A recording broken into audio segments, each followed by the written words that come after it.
श्री वशिष्ठ द्वारा ब्रह्मा जी के और अपने जन्म का वर्णन। श्री वशिष्ठ जी कहते हैं, हे श्री राम, जो सर्वत्र नित्य समता रूप से स्थित सच्चिदानंद में ब्रह्म तत्व है, उससे संबंध रखने वाली सत्ता को नियति कहते हैं।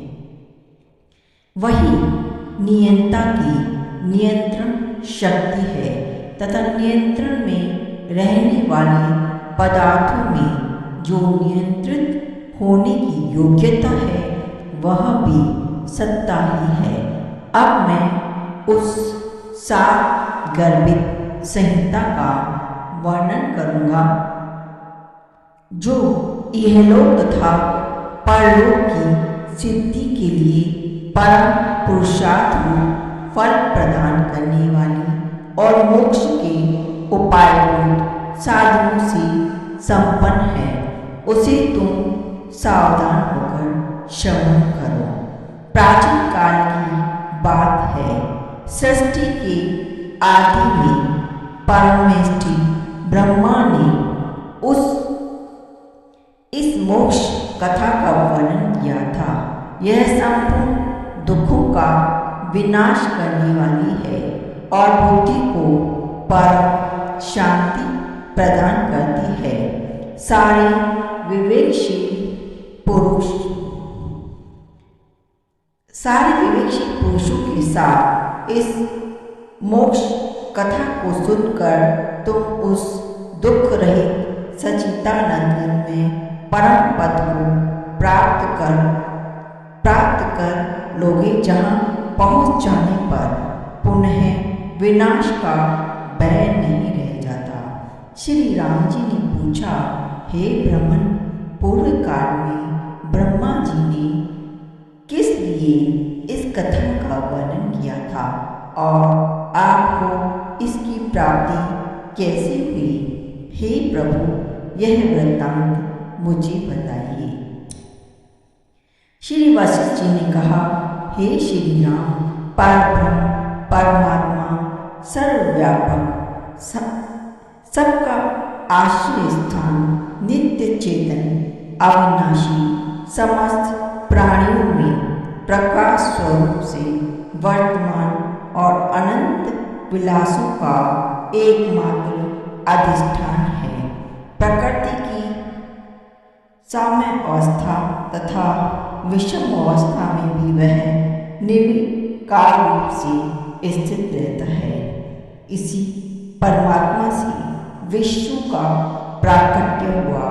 ठीक उसी तरह जैसे प्रवाहशील जल से परिपूर्ण सागर से तरंग उत्पन्न होता है, उन विश्व के हृदय कमल से ब्रह्मा प्रकट हुए, जो वेद तथा वेदार्थ के तत्वज्ञ हैं। उन्होंने देवताओं और मुनियों के समुदायों से संयुक्त होकर अनेक विकल्पों की सृष्टि करने वाले मन की भांति विभिन्न प्रकार की सृष्टि रचना की। जम्बूद्वीप के इस बाग में, जो भारतवर्ष के नाम से प्रसिद्ध है, ब्रह्मा जी द्वारा रचित सारा प्राणी समुदाय आदि उपाधि से संयुक्त, लाभ हानि से पीड़ित और जन्म मरणशील था। प्राणियों की इस सृष्टि में सारे जन समुदाय को नाना प्रकार के व्यसन जन्य कष्टों से पीड़ित देखकर सर्वलोक सृष्टा भगवान ब्रह्मा का हृदय उसी प्रकार द्रवित हो गया जैसे पुत्र को दुखी देखकर पिता को दया आ जाती है। फिर तो वे उनके कल्याण के लिए क्षण भर एकाग्रचित हो यूं विचार करने लगे कि इन हताश तथा अल्पायु जीवों के दुख का अंत किस प्रकार होगा। ऐसा विचार कर सामर्थ्यशाली स्वयं भगवान ब्रह्मा ने उनके कष्ट हरण के लिए तप, धर्म, दान, सत्य और तीर्थ सेवन आदि साधनों का निर्माण किया। उन्हें उत्पन्न करके सृष्टिकर्ता ब्रह्मा ने पुनः स्वयं विचार किया कि इन साधनों से लोगों के सांसारिक दुख का संपूर्ण विनाश नहीं हो सकता, बल्कि परम निर्वाण रूप मोक्ष ही परम सुख है, जिसकी प्राप्ति हो जाने पर जीव जन्म मृत्यु के चक्र से छूट जाता है। इस मोक्ष की प्राप्ति ज्ञान से ही होती है। इसीलिए जीव के लिए संसार सागर से पार होने का एकमात्र उपाय ज्ञान ही है। तप दान और तीर्थ सेवन आदि बहु तरह के लिए सीधे उपाय नहीं कहे गए हैं। अतः मैं इस हताश जन समुदाय के दुख की निवृत्ति के लिए संसार से उद्धार पाने का एक नूतन उपाय शीघ्र ही प्रकट करूंगा। यूं विचार कर कमल पर विराजमान भगवान ब्रह्मा ने अपने मानसिक संकल्प द्वारा तुम्हारे सामने बैठे हुए मुझको उत्पन्न किया।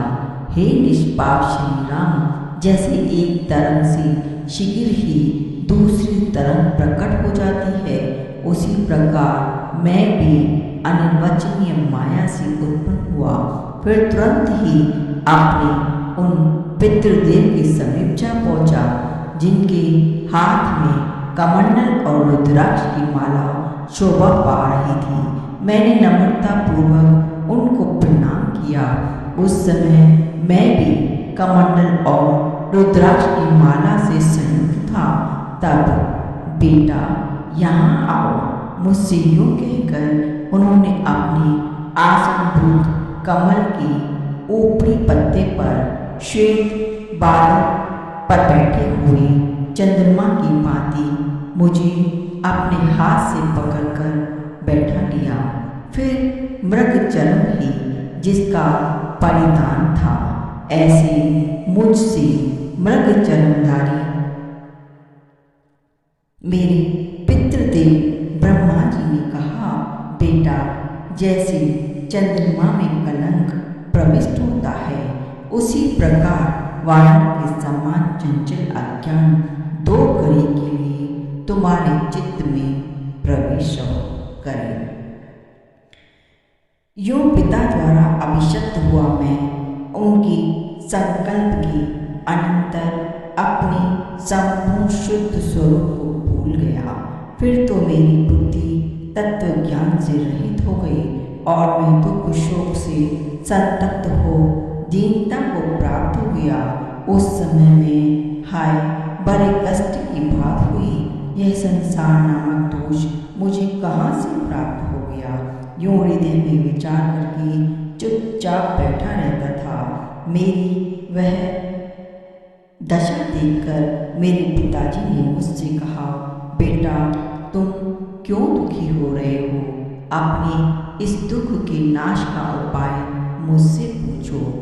उसे जानकर तुम नित्य परमात्मा को प्राप्त हो जाओगे। तब मैंने उनसे पूछा, हे नाथ, हे पिता, यह महान दुख में संसार मुझ प्राणी को कहाँ से प्राप्त हो गया और इसका विनाश किस प्रकार होता है? मेरे यूं कहने पर उन्होंने मुझे ऐसे प्रचुर ज्ञान का उपदेश दिया, जिस परम पावन ज्ञान को प्राप्त कर मैं पिताजी के अभिप्राय के अनुरूप अधिक ज्ञान संपन्न हो गया। इस प्रकार जब मुझे ज्ञातव्य तत्व की जानकारी हो गई और मैं अपनी प्रकृति में स्थित हो गया, तब जगत सृष्टा तथा सबकी उत्पत्ति के कारण स्वरूप और उपदेष्टा ब्रह्मा जी ने मुझसे कहा, हे पुत्र, मैंने प्रथम तुम्हें शाप द्वारा ज्ञानहीन करके पुनः समस्त अधिकारी जनों की ज्ञान सिद्धि के लिए इस सारभूत ज्ञान का पिपासु बनाया है। अब तुम्हारा शाप शांत हो गया है और तुम्हें परमोत्कृष्ट ज्ञान की प्राप्ति हो गई है, जिससे तुम मेरे ही सदृश आदित्य आत्मस्वरूप हो गए हो। साधु, अब तुम प्राणियों द्वारा उन पर अनुग्रह करने के लिए भूलोक में जम्बूद्वीप के मध्य भाग में स्थित भारतवर्ष में जाओ। परोपकारनिष्ठ पुत्र, तुम तो बड़े बुद्धिमान हो, अतः वहाँ जो लोग कर्मकांड परायण हो उन्हें कर्मकांड के क्रम से शिक्षा देना, और जो लोग विवेकशील वृत्तचित्त तथा महाबुद्धिमान हो उन्हें परम आनंददायक ज्ञान का उपदेश करना। हे रघुकुल कुलभूषण राम, इस प्रकार मैं अपने पिता ब्रह्मा जी नियुक्त होकर इस लोक में निवास कर रहा हूँ, और तब तक जब तक यह सृष्टि परंपरा रहेगी तब तक यहाँ रहूँगा।